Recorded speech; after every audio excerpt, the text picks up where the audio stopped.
Eu acho que o mundo inteiro está, de certa forma, esperando que haja uma negociação de paz entre a Rússia e a Ucrânia. A guerra dura já há mais de 3 anos e há agora, então, a possibilidade de um encontro na Turquia entre as delegações da Ucrânia e da Rússia para que eles possam iniciar essas negociações.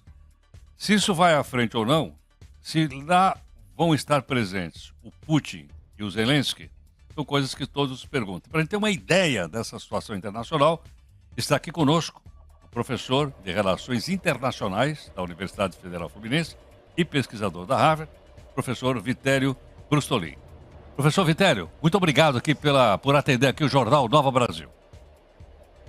Bom dia, Heródoto. Obrigado a vocês pelo convite. Bom dia a todos. Muito grato. Professor, e aí? É otimista, não é otimista? Não dá para avaliar se isso vai avançar ou não? Qual é a sua avaliação? Heródoto, até o momento, o presidente Putin não confirmou que irá participar dessa reunião na Turquia que ele mesmo propôs na semana passada. E se ele não for, o presidente Zelensky não vai se encontrar com o Sergei Lavrov, o outro representante do governo russo. Então, caso não haja a presença de um dos chefes de Estado, o outro não irá também, e isso deve deixar essa negociação em um segundo escalão, ou seja, não será diretamente com quem pode tomar as decisões, Heródoto. Agora, professor Vitório, sem a presença dos dois líderes, então, nós poderemos ter um início de uma negociação, mas a guerra tende a se arrastar, a sua avaliação? Sem a presença dos dois e sem um avanço nessa negociação de pelo menos um cessar-fogo, o Putin queria um cessar-fogo de 3 dias para comemorar o dia da vitória sobre os nazistas, lá em 9 de maio na Rússia, em 8 de maio no resto do mundo. O Zelensky disse, olha, por que fazer um cessar-fogo de 3 dias se a gente pode fazer um cessar-fogo de 30 a 90 dias e a partir de agora? Não precisa esperar um desfile para fazer isso. E aí o Putin não quis.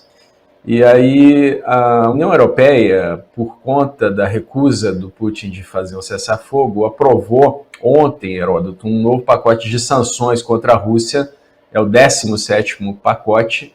Esse pacote alveja diretamente a chamada frota fantasma da Rússia, que são os navios com bandeiras de outros países que transportam petróleo russo para outros países. Então, hoje, são 153 navios que são sancionados, e a União Europeia deve incluir mais 200 nessa lista. A Rússia se financia, como nós sabemos, em grande parte pela venda de petróleo, e isso afetaria ainda mais a economia russa, Heródoto. Agora eu fiquei preocupado porque o Brasil importa óleo diesel da Rússia. Será que isso vai mexer? Pois não, professor. O Brasil é um dos financiadores dessa guerra. Em 2023, aumentou em 6.000% as importações de óleo diesel russo comparados com o período anterior à guerra, e em 2024 em quase 9.000%, a despeito do Brasil condenar a invasão russa à Ucrânia na ONU, né, diplomacia brasileira, e apesar do presidente Lula abertamente ter simpatia pelo Putin, inclusive participou desse desfile no dia 9 de maio, junto com 19 ditadores e autocratas do mundo inteiro, Heródoto. Quer dizer, esse desfile, então, politicamente não teve o impacto que o Putin esperava de ter?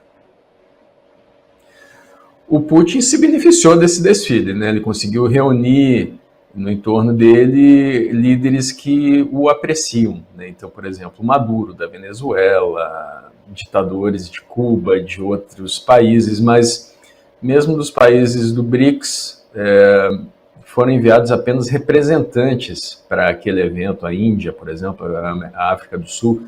O Brasil foi como chefe de Estado, foi como o presidente Lula. Isso foi amplamente criticado no mundo inteiro. Pela primeira vez na história, um avião presidencial do nosso país foi proibido de sobrevoar o espaço aéreo de países europeus. A Estônia, Letônia e Lituânia não abriram espaço aéreo para o avião do presidente, porque ele estava se dirigindo a um evento de propaganda em Moscou. O avião teve que fazer a volta pela Finlândia. O presidente Lula esteve no funeral do Papa Francisco, poderia ter ficado mais um dia ou dois na Itália e ter homenageado os 457 pracinhas brasileiros que morreram defendendo a Itália contra o nazifascismo e que foram homenageados logo depois do funeral do Papa Francisco, Heródoto. Perfeito. Professor, na abertura do jornal aqui, a gente faz uma coletânea de jornais de vários lugares do mundo para ter várias opiniões diferentes. E eu citei agora há pouco aqui o jornal The Moscow Times, todo dia eu olho lá. E a manchete do jornal é o seguinte: por que de repente quer fazer negociações de paz diretamente com a Ucrânia? Essa é a manchete do Moscou. O que leva o Putin a mudar, se é que mudou na sua avaliação? O que está produzindo essa mudança é a eleição do Trump. O Trump tem pressionado a Rússia a fazer um cessar-fogo com a Ucrânia, porque a narrativa russa é de que essa guerra se trata apenas de uma região da Ucrânia, né? Seria apenas sobre Donbass. Então, atualmente, a Rússia ocupa 20% do território da Ucrânia, Donetsk, Luhansk, Zaporizhia, Kherson e a Crimeia. A Crimeia a Rússia já ocupava desde 2014, então já eram 9% do território da Ucrânia. Nesses quase 4 anos de guerra, a Rússia conseguiu avançar sobre mais 11% desse país que faz divisa terrestre com a Rússia, que é do tamanho do estado de Minas Gerais, a Ucrânia.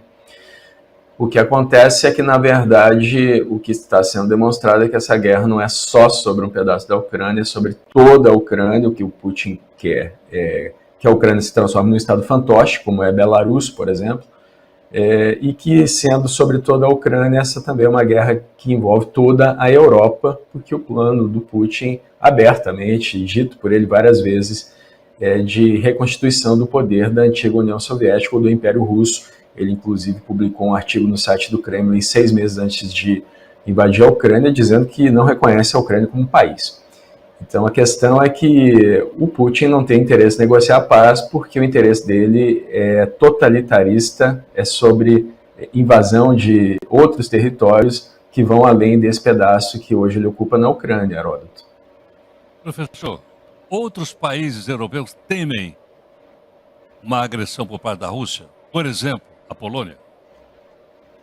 Outros países temem. A Polônia, que você citou, hoje investe quase 5% do PIB em defesa, porque ela foi escravizada durante 4 anos pelos nazistas e durante 5 décadas pela União Soviética. Eles não querem mais ser escravos novamente. Estônia, Letônia, Lituânia, nesse momento, constroem um muro na fronteira com a Rússia. A gente voltou à época da construção de muros, Heródoto. Não é só na fronteira entre Estados Unidos e México, é também um muro que lembra muito a Guerra Fria. Na Europa, Heródoto, dos 27 países membros da União Europeia, existe quase uma unanimidade de que a guerra do Putin não é sobre a Ucrânia, é sobre toda a Europa. Inclusive porque ele já ocupa territórios na Geórgia, na Ossétia do Sul e na Abcásia, na Transnistria, na Moldova. Então, dos 27 países membros da União Europeia, só a Hungria, do Orbán, não concorda que a guerra do Putin é de expansionismo, ou pelo menos diz que não concorda. Lembrando que Orbán é um antigo aliado do Putin, Heródoto. Perfeito. Professor Vitério, muito obrigado por atender aqui o Jornal Nova Brasil. Sempre um prazer. Bom dia a todos. Professor Vitério Brustolin, que você acompanhou, professor de Relações Internacionais da Universidade Federal Fluminense e pesquisador de Harvard. Aí também uma outra explicação clara, simples, didática, para a gente poder entender, para a gente conversar com as pessoas e tal, trocar ideia. Ouvir lá o professor Brustolin falar a respeito disso, daquilo e tal, e você vai fazendo a avaliação crítica que você acha que deve fazer sobre todos os nossos entrevistados, todos eles.